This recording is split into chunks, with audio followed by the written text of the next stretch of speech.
Então nós vamos abrir nossa Bíblia em Lucas capítulo 10 e vamos fazer essa leitura aqui. Vamos ver o que Deus tem para nós nessa tarde agora.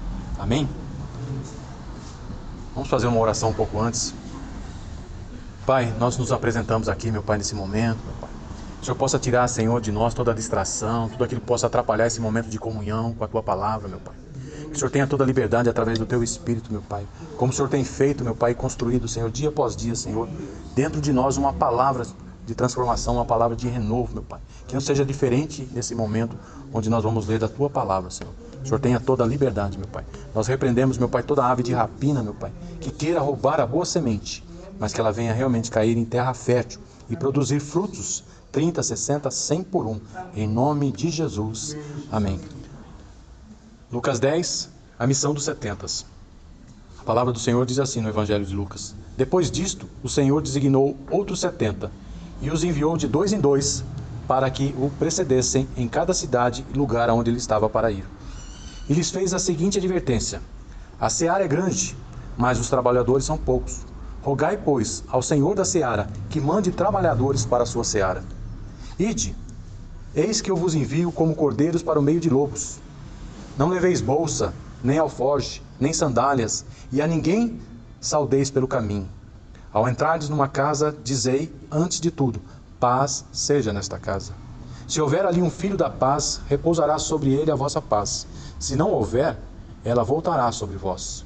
Permanecei na mesma casa, comendo e bebendo do que eles tiverem, porque digno é o trabalhador do seu salário. Não andeis a mudar de casa em casa. Quando entrardes numa cidade e ali vos receberem, comei do que vos for oferecido. Curai os enfermos que nela houver e anunciai-lhes: a vós outros estáis próximo o reino de Deus. Quando, porém, entrardes numa cidade e não vos receberem, saí pelas ruas e clamai: até o pó da vossa cidade, que se nos pegou aos pés, sacudimos contra vós outros. Não obstante, sabei que está próximo o reino de Deus. Digo-vos que, naquele dia, haverá menos rigor para Sodoma do que para aquela cidade. Amém? Até aqui por enquanto. Então nós vemos aqui que Jesus separa 70 homens e envia esses homens de dois em dois para irem precedê-lo, para anunciar que futuramente ele estaria. E não é diferente hoje ainda, né? Todo o contato que nós temos aí fora com outras pessoas, o que nós fazemos é isso. Nós precedemos a pessoa de Jesus. Nós vamos lá anunciar a paz. Nós vamos levar a salvação para essas pessoas. E é como eu tenho dito nesses dias, que Deus usa homens, Deus usa pessoas para manifestar o reino dele. Para manifestar. E aqui ele está deixando bem claro no Novo Testamento isso. Na pessoa de Jesus Cristo, separou 70 homens, de dois em dois enviou eles e disse: na cidade que você for, na casa que você entrar, a primeira coisa que você vai falar: a paz esteja com vocês. E se ali houver alguém da paz, a paz vai repousar sobre ela. Mas se não tiver, ela voltará para vós outros. Fala da cidade, fala que nós somos dignos, né, desse alimento. Ali o que der e oferecer para você, pode comer, porque você é digno, você é um trabalhador, você tem o direito. Não fique constrangido, mas se alimenta daquilo que te oferecerem. Mas uma coisa bem essencial, ele vai falar nesse texto, que a seara é grande e poucos são os trabalhadores. Ele vai deixar bem claro aqui, ó, a advertência, ó: a seara é grande, mas os trabalhadores são poucos. Rogai, pois, ao Senhor da seara que mande trabalhadores para a sua seara. Então, isso é um fato ainda hoje, é ou não é? A igreja tem essa necessidade ainda hoje. Ainda falta pessoas. E não é por falta de quantidade nas igrejas. Tem igrejas que estão inchadas de tantas pessoas que estão lá dentro. Mas elas ainda não entenderam a missão, não entenderam o reino de Deus. Não compreenderam ainda como é importante esse id, né? De anunciar, de levar a paz, de levar a salvação. E realmente poder trazer para essas pessoas que estão enfermas, possuídas, né, do mal, libertar elas, curar elas. A igreja ainda tem esse poder e pode fazer isso. Quando? Quando eu compreendo e entendo plenamente qual é o meu papel e qual é aquilo que Jesus vai me designar para fazer. Eu preciso compreender. É aquilo que eu disse durante essa semana. Muitas vezes a gente chega na igreja e a gente quer servir a Deus. Mas o que acontece é que nós nos colocamos a serviço de Deus da maneira que nós achamos que deve ser. A gente já coloca para Deus, não, eu vou servir assim, assim, assim, assim. Eu vou fazer desse jeito, daquele jeito, desse jeito. Foi assim que aconteceu comigo.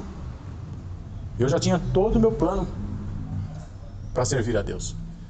Aí Deus falou, ih, rapaz, seu plano está totalmente furado. O plano meu é totalmente diferente do seu.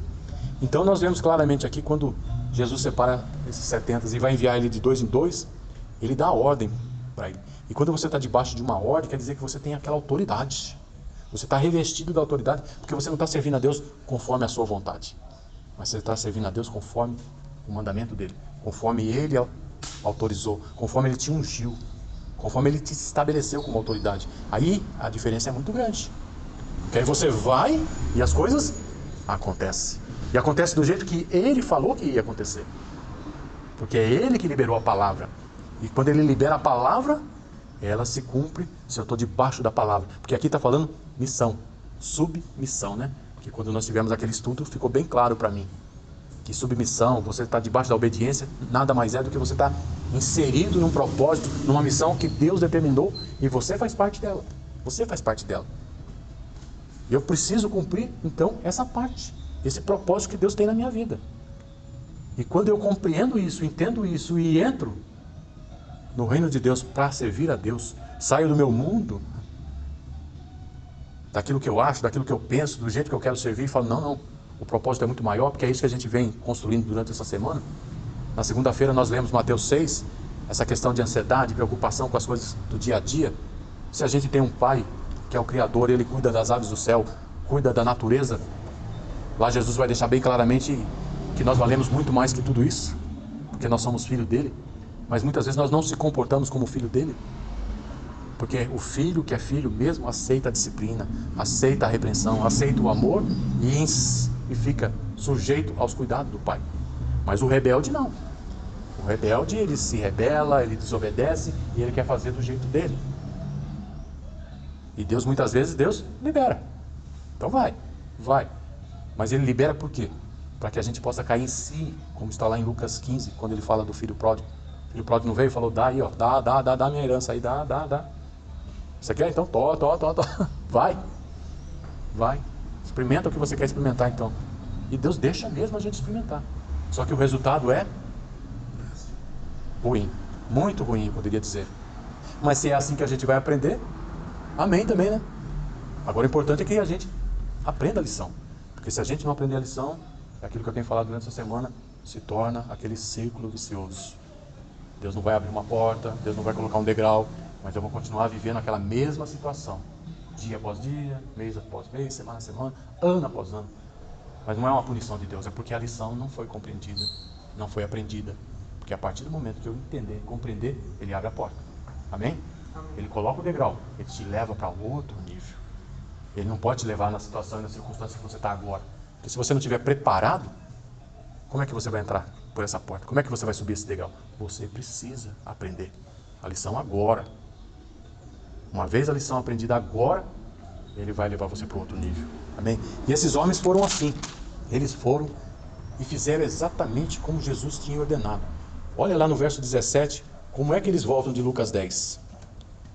Então regressaram 70, possuídos de alegria, dizendo, Senhor, os próprios demônios lhes submetem pelo teu nome. Mas ele lhes disse, eu vi a Satanás caindo do céu como um relâmpago. Eis aí vos dei autoridade para pisardes serpentes e escorpiões, e sobre todo o poder do inimigo, e nada, absolutamente, vos causará dano. Amém?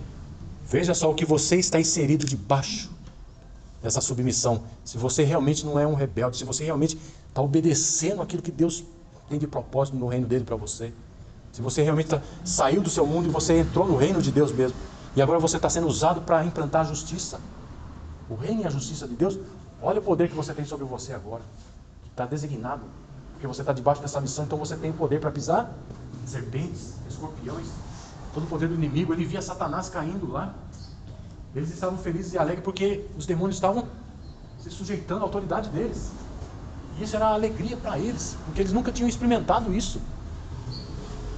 Talvez nós ainda não tenhamos experimentado ainda a totalidade daquilo que Deus tem para a nossa vida, porque ainda nós não compreendemos ainda o propósito dele na nossa vida. Mas quando a gente entra e conhece o propósito de Deus, entende o propósito e se sujeita a ele, vai vir muita alegria, aleluia. Vai vir muita alegria sobre a sua vida. Vai vir poder, unção, vai vir transformação. O inimigo vai ser sujeitado debaixo dos seus pés. Você vai vencer todo o poder do inimigo. Satanás vai sair, vai cair como um relâmpago mesmo. Por onde você entrar, ele sai, ele tem que sair. Porque há uma autoridade sobre você.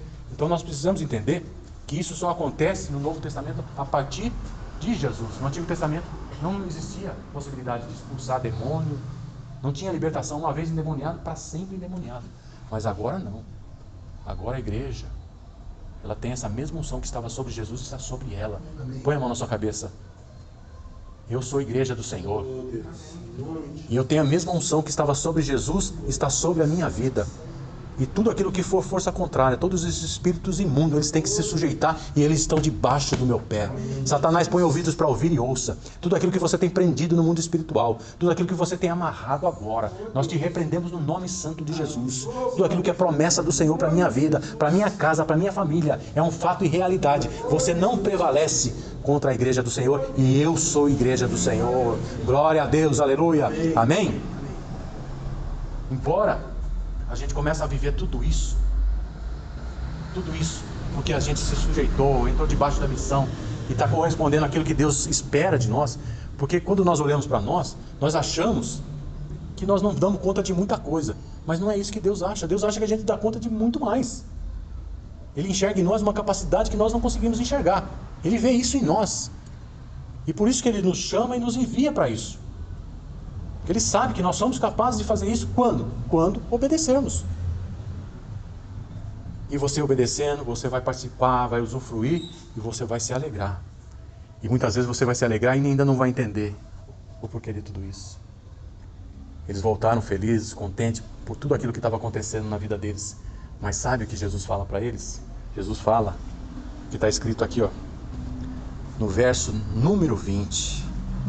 Jesus diz assim: não obstante, alegrai-vos, não porque os espíritos vos se submetem, e sim porque o vosso nome está arrolado nos céus. Amém? Sabe por quê que tudo isso acontece? Porque o nosso nome está no céu, está no livro da vida. Foi escrito ali com uma tinta vermelha, com o sangue de Jesus. E é por isso que agora nós temos toda essa autoridade. Porque agora nós somos filhos da obediência. Não mais filhos da ira. E começamos a usufruir todos os benefícios que Jesus está dizendo aqui. Não obstante, alegrai-vos porque os espíritos se vos submetem. Você tem um motivo muito maior para se alegrar. E qual é? O nome está rolado nos céus. O nome está rolado nos céus.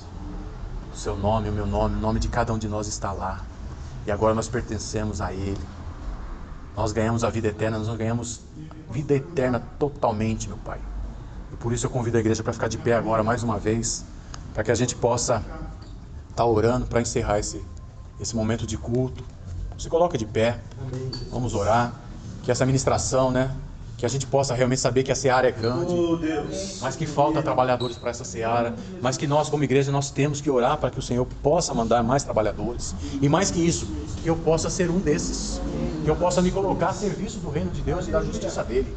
Pai, nós nos colocamos aqui, meu Pai. Nós queremos usufruir, Senhor, de tudo aquilo que o Senhor tem para a nossa vida, meu Pai. Nós somos filhos da obediência, meu Pai. Por isso, meu Pai, se há alguma área da nossa vida que nós não compreendemos, não entendemos ainda, meu Pai, manifesta, Senhor, traz clareza, traz discernimento, traz entendimento, Pai. Está aqui a sua igreja reunida agora nesse momento, Pai. Todas as lutas que elas estão enfrentando, circunstâncias no presente momento, meu Pai. Ensina cada um de nós, meu Pai, a vencer esse período, a vencer esse momento e passar para um outro nível. Abre porta, Senhor. Coloca um degrau, Senhor, para que a gente chegue em outro nível, meu Pai. Para que a gente possa se alegrar, meu Pai, com tudo aquilo que o Senhor tem para a nossa vida. E que nós possamos realmente ser um operário. Que nós possamos se servir, Senhor, com todo o nosso coração, de todo o nosso entendimento. Assim nós oramos, meu Pai, no nome santo de Jesus. Amém? Aleluia? Glória a Deus. Amém? Então vamos aqui agora. Eu vou ungir cada um de vocês.